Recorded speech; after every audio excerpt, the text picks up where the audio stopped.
베데스다 연못의 기적을 아십니까?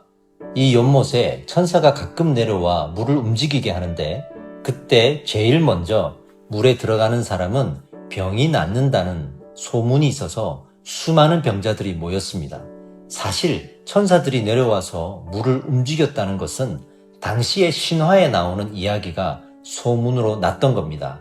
그러다 보니 사람들은 이 기적 자체에만 관심을 가졌고 이 기적의 주인이 누구인가에 대해서는 관심을 갖지 못했습니다. 그리고 여기에 예수님이 찾아오십니다.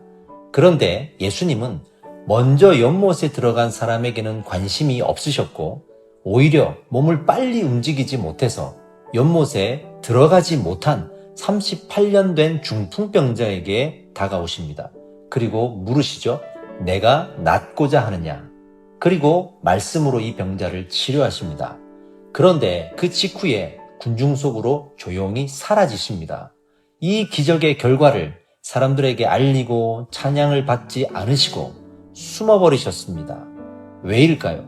기적은 존재했지만 기적의 주인을 알고 믿는 것이 더 중요하다는 가르침을 주시기 위해서였습니다. 기적 자체가 중요하다면 꼭 예수님이 아니더라도 기적을 행하는 곳을 찾아갔을 테니까요. 분명 사단도 기적을 행하고 광명한 천사의 옷을 입고 나타날 텐데 말이죠. 병이 낫는 기적은 지금도 여기저기에서 나타나는 기적입니다. 그런 의미에서 베데스다는 기적의 주인을 찾으라는 교훈을 준 이야기입니다. 예수님이 병을 고치시고 기적의 결과를 내고 나서 한 말씀들을 잘 기억해 보세요. 기적의 당사자들에게 하신 말씀, 공통적으로 아무에게도 알리지 말라고 하셨습니다. 왜냐하면 기적을 위해 오신 것이 아니라 구원을 위해 오신 것인데 사람들이 기적 자체에만 집중하지 않을까 염려하셨던 것입니다.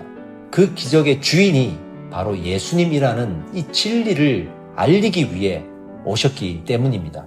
그래서 우리가 기적을 경험했다고 구원받았다고 확신하면 안 됩니다. 구원은 우리의 신앙 고백이 있어야 합니다. 우리 죄의 형벌을 예수님이 십자가에서 죽으심으로 대신 받으시고 우리 죄를 용서해 주신 그 놀라운 은혜를 믿고 고백해야 합니다. 예수님이 나중에 이 베데스다에서 치료한 병자를 다시 만나셨는데 그때 이 교훈을 알리십니다. 이렇게 기록되어 있어요.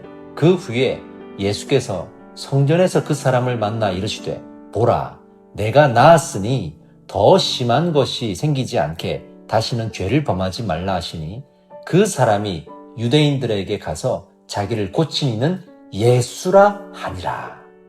예수님은 기적의 결과보다 우리의 죄에 대해 회개하기를 더 강조하고 있습니다. 결국 이 병자는 기적 자체보다 그 기적의 주인인 예수를 알리는 것으로 귀한 신앙의 열매를 맺었지 않습니까? 기적 앞에 놀라는 우리에게 예수님은 항상 죄에 대하여 말씀하셨죠.